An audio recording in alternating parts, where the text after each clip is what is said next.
Você ouve agora o Evangelho no Ar. Apresentação: Chico Cruz.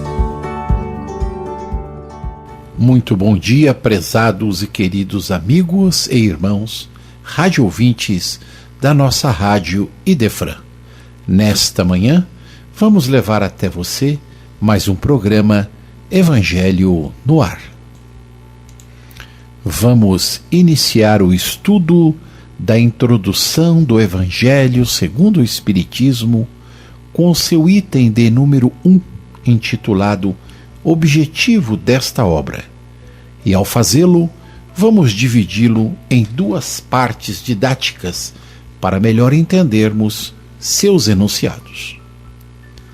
Escreve-nos Kardec: pode-se dividir as matérias contidas nos evangelhos em 5 partes: os atos cotidianos da vida do Cristo, os milagres, as profecias, as palavras que serviram ao estabelecimento dos dogmas da Igreja e o ensinamento moral. Se as 4 primeiras partes têm sido objeto de controvérsia, a última permanece inatacável. A própria incredulidade se curva diante desse código divino.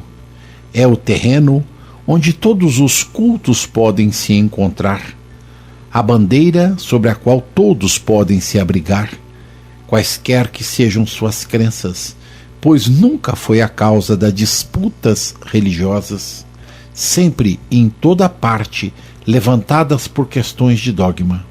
Aliás, discutindo-o, as seitas nele encontrariam sua própria condenação, porque a maioria é mais apegada à parte mística do que à parte moral, que exige a reforma de si mesmo. Para os homens em particular, esse ensinamento moral é uma regra de conduta que abrange todas as circunstâncias da vida privada ou pública, o princípio de todas as relações sociais fundadas sobre a mais rigorosa justiça. É, enfim, e acima de tudo, o caminho infalível à felicidade a ser conquistada, uma ponta de véu levantada sobre a vida futura. Essa parte é objeto exclusivo desta obra. Gostaria eu de fazer um pequeno comentário, lembrando a todos os radiovintes que ao longo de 2000 anos as sociedades ocidentais se debateram em querelas e questiúnculas em torno dos 4 primeiros itens. Os atos de Jesus foram desfigurados ou reformulados conforme os olhares daqueles que os interpretavam. Muito se mistificou sobre os chamados milagres de Jesus. Suas profecias foram usadas dentro do interesse de cada poder constituído. Os dogmas criados e utilizados pelas igrejas romana, ortodoxa ou protestantes dentro do seu viés ou entendimento. Porém, o ensino moral do Cristo jamais pode ser contestado, desfigurado, mistificado, dogmatizado. E é sobre esses ensinamentos que os Espíritos do Senhor se manifestam, interpretando-os de maneira clara e precisa, facilitando para todos nós seu aprendizado de maneira simples, porém expressiva, acrescida muitas vezes de seus comentários edificantes.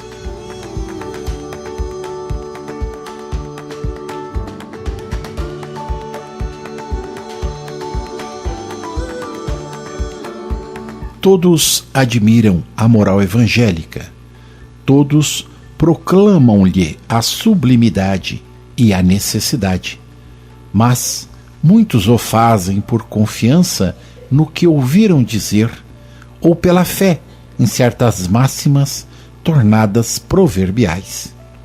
Mas poucos a conhecem a fundo e menos ainda a compreendem e sabem deduzir-lhe as consequências. A razão disso está, em grande parte, na dificuldade que a leitura do Evangelho apresenta, ininteligível para a maior parte dos leitores. A forma alegórica e o misticismo intencional da linguagem fazem com que a maioria o leia por desencargo de consciência e por dever, como leem as preces sem as compreender, ou seja, sem proveito. Os preceitos de moral, disseminados aqui e ali, confundidos na massa de outros relatos, passam desapercebidos. Tornam-se então impossível apanhar-lhes o conjunto e fazê-los objetos de uma leitura e de uma meditação individual. É verdade que já se fizeram tratados de moral evangélica, mas a adaptação em estilo literário, moderno, tira a pureza primitiva, que lhe dá ao mesmo tempo o encanto e a autenticidade. Ocorre o mesmo com as máximas condisoladas e reduzidas à sua mais simples expressão proverbial, não sendo mais que aforismos, falas ou ditos que perdem uma parte do seu valor e de seu interesse pela ausência dos acessórios e das circunstâncias nas quais foram dadas. Percebamos, prezados amigos, que Kardec, de maneira clara, traduziu as muitas dúvidas que se passam no coração e na mente das pessoas, sejam elas simples ou não. A maioria não consegue entender exatamente o que se fala nas lições morais do Evangelho. Questões históricas, sociais, geográficas, entendimento das leis que regiam tanto a hebreus quanto a romanos, desconhecimento dos hábitos e costumes dos povos do Oriente, deixam enormes dúvidas sobre os porquês dos ensinamentos dados por Jesus da maneira que foram ministrados. Enfim, Kardec esclarece, dirimindo essas dúvidas, aclara o significado desses ensinamentos e retira todas as interpretações dúbias que, porventura, estejam estabelecidas na leitura desta ou daquela lição moral.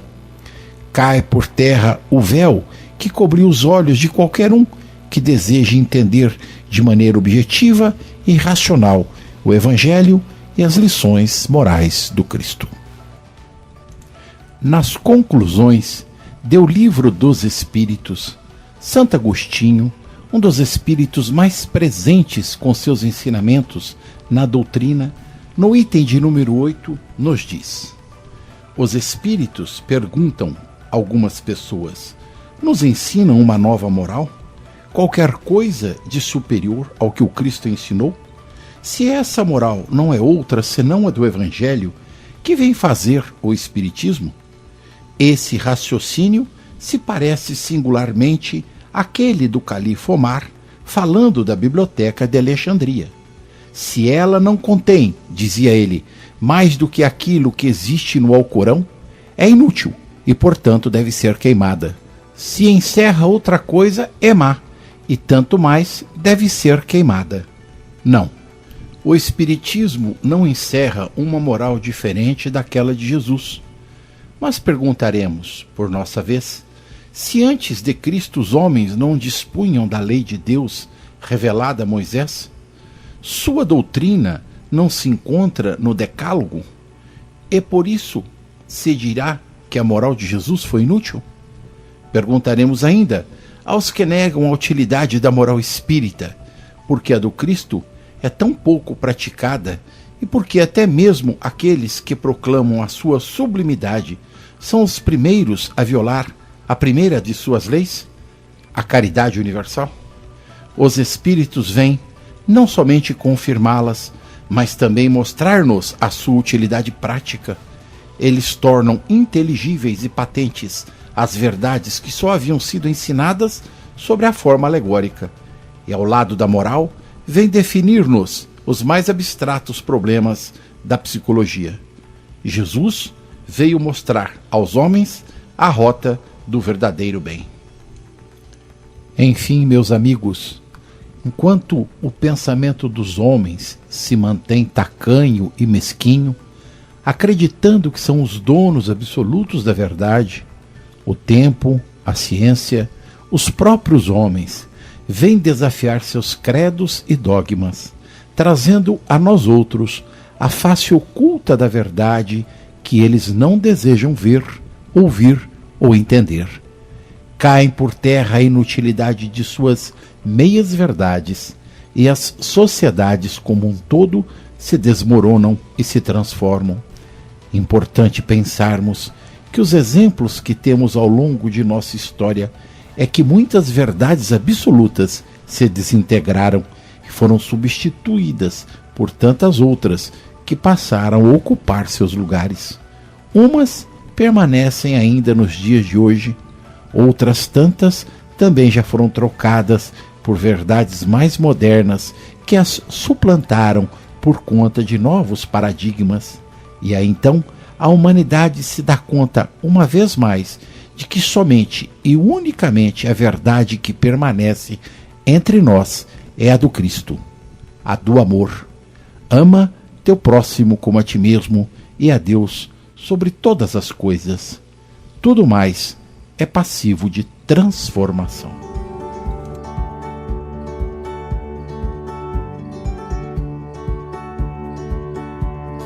Do prefácio do Livro da Esperança, obra de Emmanuel, psicografia de Francisco Cândido Xavier, publicado em 1964, reflitamos o pensamento vivo do autor que nos ilumina com suas palavras.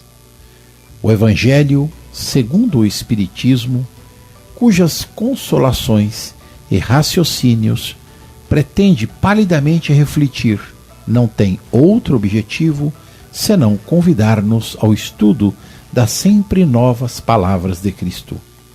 Muitos homens doutos falaram delas através do tempo, e alguns deles, de certo, com a melhor intenção, alteraram-lhes de algum modo o sentido para acomodá-las aos climas sociais e políticos em que vivem. Os Espíritos do Senhor, que são as virtudes do céu, entretanto, voltaram a interpretá-las em sua expressão pura e simples, reafirmando-nos que hoje, quanto ontem, é possível a cada um de nos ouvir Jesus no âmago da alma, a repetir-nos com segurança: aquele que me segue não anda em trevas. Das esferas superiores tornaram os mensageiros da providência divina, asseverando que ele vive para sempre junto de nós, sem desesperar de nossas fraquezas. Mestre abnegado repete indefinidamente a mesma lição milhares de vezes. Orientador dá-nos serviço e aponta-nos o rumo certo na estrada a palmilhar. Amigo compreende-nos as faltas e incorreções, sem privar-nos de auxílio. Companheiro caminha conosco, alentando-nos os sonhos, multiplicando-nos as alegrias das horas sem nuvens e enxugando-nos as lágrimas nos dias da provação e desalento, sem humilhar-nos à pequenez. Peregrinos da evolução, que todos ainda somos, os que lutamos por regenerar-nos, melhorar-nos e aprimorar-nos na terra, na condição de encarnados e desencarnados. Ouçamos, com Allan Kardec, a explicação clara dos princípios evangélicos que nos certificam de que ninguém está desamparado, que todos os homens são filhos de Deus e que nenhum é órfão de consolação e ensinamento, desde que se apresente nas fontes vivas da Boa Nova, de espírito renovado e coração sincero. Há um século, convidastes Allan Kardec, o apóstolo de teus princípios, à revisão dos ensinamentos e das promessas que dirigistes ao povo no Sermão da Montanha, e deste-nos o Evangelho segundo o Espiritismo. Desejavas que o teu Verbo, como outrora, se convertesse em pão de alegria para os filhos da terra, e chamaste-nos à caridade e à fé, para que se nos purificassem as esperanças nas fontes vivas do sentimento. Mensagens de paz e renovação clarearam o mundo. Diante das tuas verdades que se desentranharam da letra, abandonamos os redutos de sombra a que nos recolhíamos, magnetizados por nossas próprias ilusões, e ouvimos-te de novo a palavra solar da vida eterna. Agradecemos-te este livro em que nos induzes à fraternidade e ao trabalho, à compreensão e à tolerância, arrebatando-nos a infligência das trevas pela certeza de tuas perenes consolações. Obrigado, Senhor, não somente por nós, que devemos a essas páginas as mais belas aspirações nas tarefas do cristianismo redivivo, mas também por aqueles que as transfigurariam em bússola salvadora nos labirintos da obsessão e da delinquência, pelos que as abraçaram quais âncoras de apoio em caliginosas noites de tentação e desespero, por aqueles que as consultaram nos dias de aflição e desalento, aceitando-lhes as diretrizes seguras nas veredas da provação regenerativa, pelos que as transformaram em bálsamo de conforto e paciência nos momentos de angústia, pelos que ouviram juntos delas o teu pedido de oração e de amor a bem dos inimigos, esquecendo as afrontas que lhes retalharam os corações, pelos que as apertaram de encontro ao peito para não tombarem asfixiados pelo pranto da saudade e da desolação à frente da morte, e por todos aqueles outros que aprenderam com elas a viver e confiar, servir e desencarnar, bendizendo-te o nome. Ó Jesus, no luminoso centenário de O Evangelho segundo o Espiritismo, em vão tentamos articular diante de ti a nossa gratidão jubilosa. Permite, pois, agradeçamos em prece a tua abnegação tutelar e, elevados ante o livro sagrado que te revive a presença entre nós, deixa que te possamos repetir, humildes e reverentes: obrigado, Senhor.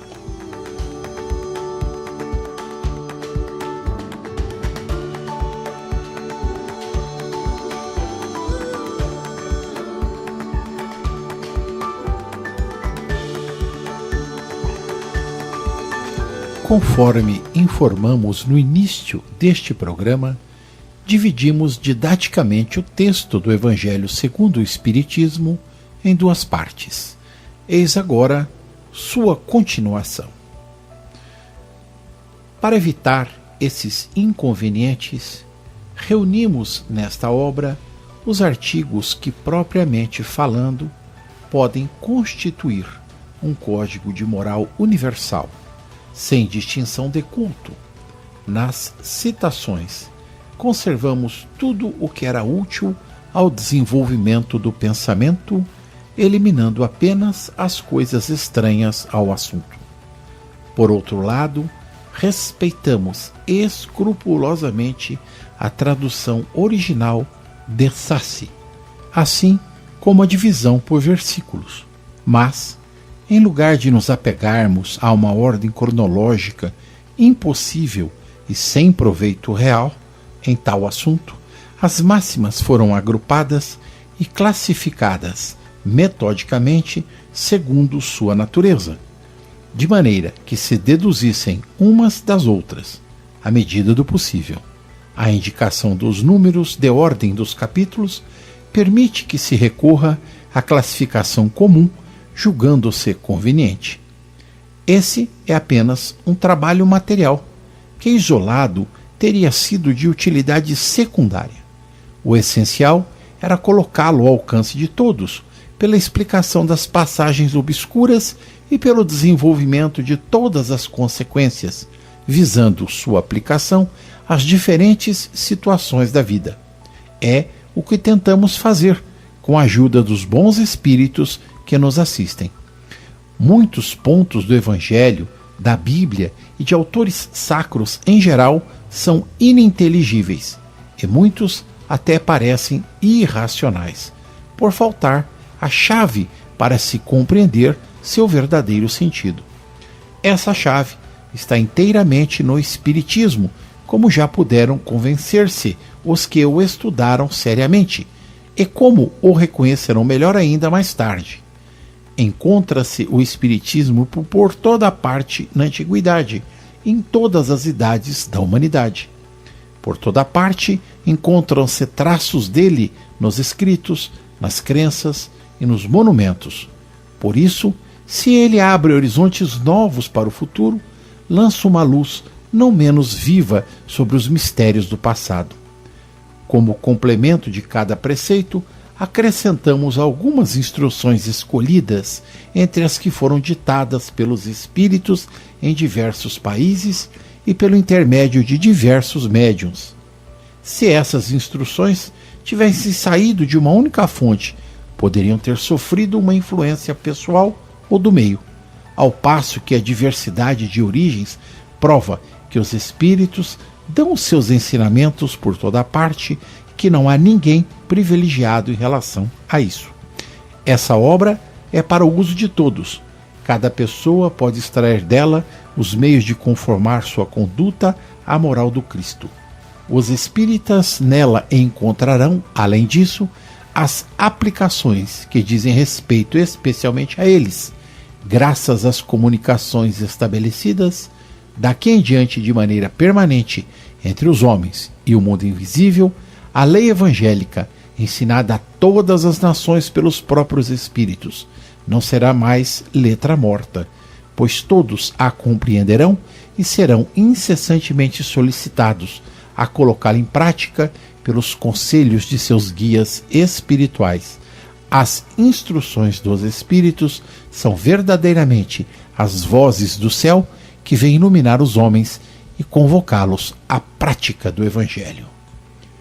Em uma pequena nota de rodapé, Kardec salienta o seguinte: sem dúvida, poderíamos oferecer sobre cada assunto um maior número de comunicações obtidas em muitas outras cidades e centros espíritas, além daqueles que citamos. Mas devemos, antes de tudo, evitar a monotonia das repetições inúteis e limitar nossas escolhas àquelas que, pelo fundo e pela forma, caberiam mais especialmente no plano desta obra, reservando para publicações posteriores as que não puderem ter seu espaço aqui. Quanto aos médiuns, deixamos de citá-los a pedido da maioria, não foram designados e não convinha fazer exceções. Os nomes dos médiuns não teriam acrescentado, aliás, nenhum valor à obra dos espíritos. Teria sido apenas uma satisfação do amor próprio, a qual não caberia de maneira alguma aos médiuns verdadeiramente sérios. Eles compreendem que, sendo seu papel puramente passivo, o valor das comunicações não realça em nada seu mérito pessoal, e seria pueril envaidecer-se de um trabalho de inteligência a qual se empresta apenas o concurso mecânico.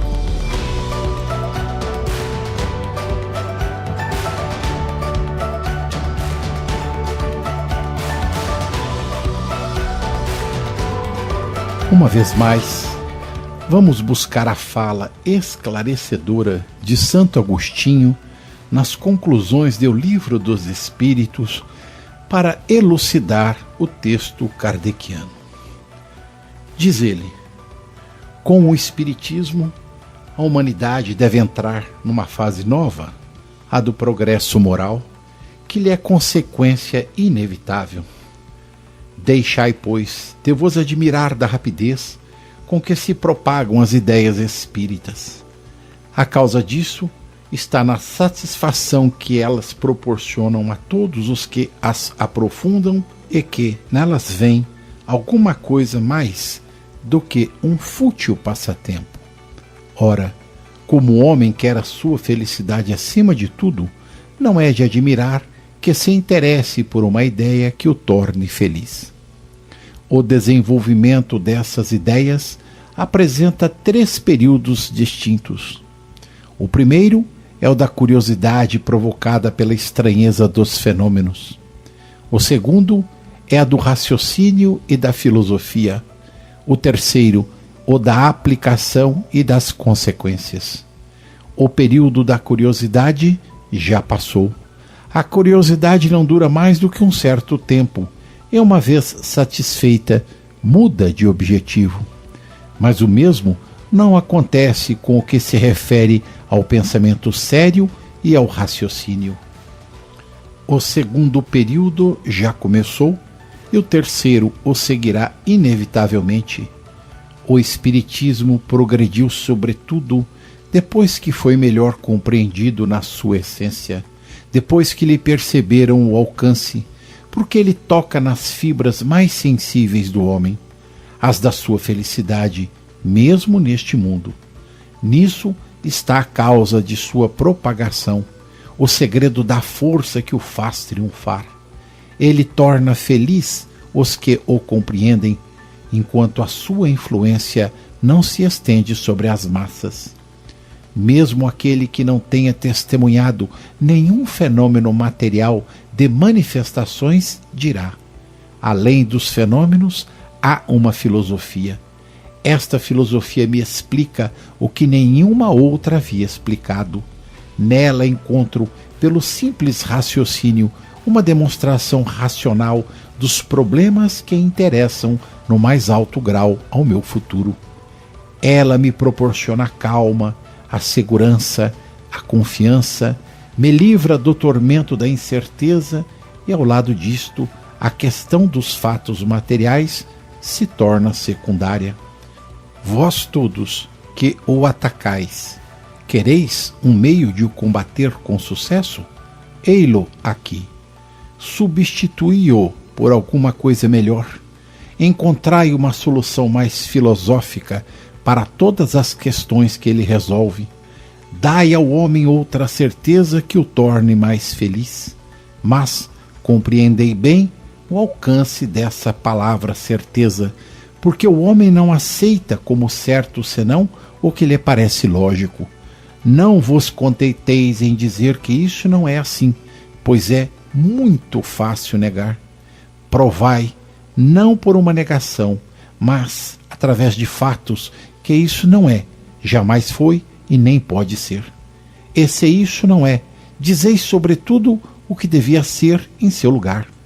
Provai, por fim, que as consequências do Espiritismo não tornaram os homens melhores e, portanto, mais felizes pela prática da mais pura moral evangélica, moral que muito se louva, mas pouco se pratica. Quando tiverdes feito isso, tereis o direito de o atacar. O Espiritismo é forte porque se apoia nas próprias bases da religião: Deus, a alma, as penas e recompensas futuras, e porque, sobretudo, mostra essas penas e recompensas como consequências naturais da vida terrena, oferecendo um quadro do futuro em que nada pode ser contestado pela mais exigente razão. Vós, cuja doutrina consiste inteiramente na negação do futuro, que compensação ofereceis para os sofrimentos deste mundo? Vós vos apoiais na incredulidade e ele se apoia na confiança em Deus. Enquanto ele convida os homens à felicidade, à esperança, à verdadeira fraternidade, vós lhe ofereceis o nada por perspectiva e o egoísmo por consolação. Ele explica tudo, vós nada explicais. Ele prova pelos fatos, e vós nada provais. Como quereis que o homem hesite entre as duas doutrinas? O que faz a moderna ciência espírita? Reúne em um todo o que estava disperso, explica em termos próprios o que só se conhecia em linguagem alegórica, poda tudo aquilo que a superstição e a ignorância haviam criado para deixar somente o que é real e positivo. Eis o seu papel. Mas não lhe cabe o papel de fundadora. Ela revela o que existe, coordena, mas não cria nada, porque as suas bases estão em todos os tempos e em todos os lugares. Quem, pois, ousaria considerar-se bastante forte para abafá-la sobre os sarcasmos e mesmo sob a perseguição? Se a proscreverem num lugar, ela renascerá em outros, nas mesmas condições em que foi banida, porque está na própria natureza, e não é dado ao homem aniquilar uma potência da natureza, nem opor o seu veto aos decretos de Deus. As comunicações com os seres de além-túmulo tiveram por resultado nos fazer compreender a vida futura, nos fazer vê-la, nos iniciar nos princípios das penas e dos gozos que nos esperam, segundo os nossos méritos, e por isso mesmo conduzir ao espiritualismo aqueles que não admitiam em nós mais do que uma máquina orgânica. Assim, tivemos razão de dizer que o espiritismo matou o materialismo através dos fatos. Não tivesse ele produzido mais do que isso, e a ordem social lhe teria de ser reconhecida. Mas ele fez mais. Mostra os inevitáveis efeitos do mal e, por conseguinte, a necessidade do bem. O número dos que ele conduziu a sentimentos melhores, neutralizando as suas tendências más e desviando-as do mal, é maior do que se pensa e aumenta todos os dias. É o que para eles o futuro já não se compreende, que se pode explicar, quando se veem e quando se ouvem os que nos deixaram lamentar-se ou felicitar-se pelo que fizeram na terra. Quem quer que testemunhe isso é levado a meditar e sente a necessidade de se conhecer, de julgar a si mesmo e de se emendar. Durante muito tempo, os homens se estraçalharam e se anatematizaram em nome de um Deus de paz e de misericórdia, ofendendo-o com um tal sacrilégio. O Espiritismo é o laço que os unirá um dia, porque lhes mostrará onde está a verdade, onde está o erro.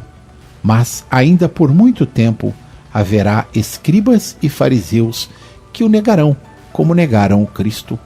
Quereis, pois, saber sob influência de que espíritos estão as diversas seitas que se repartem ao mundo? Julgai-as pelas suas obras e pelos seus princípios. Jamais os bons espíritos foram instigadores do mal. Jamais aconselharam ou legitimaram o assassínio e a violência. Jamais excitaram o ódio nos partidos, nem a sede de riqueza e honrarias, nem a avidez dos bens terrenos. Somente os bons, humanos e benevolentes para com todos são os seus preferidos, como são também os preferidos de Jesus, porque seguem a rota indicada para levar até ele.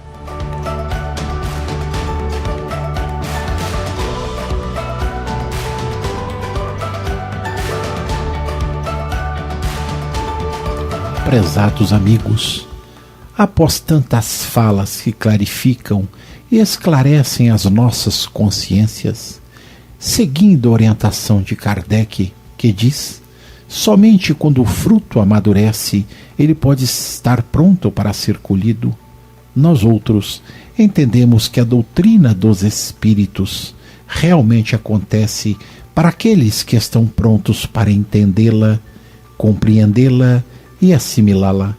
Nesta manhã, após tudo aquilo que ouvimos, façamos durante a semana uma reflexão profunda a respeito de como nos colocamos perante a vida, perante a doutrina, e busquemos melhor internizá-la em nossos corações. façamos esse esforço em benefício de nós mesmos, em benefício do trabalho do amado Mestre Jesus.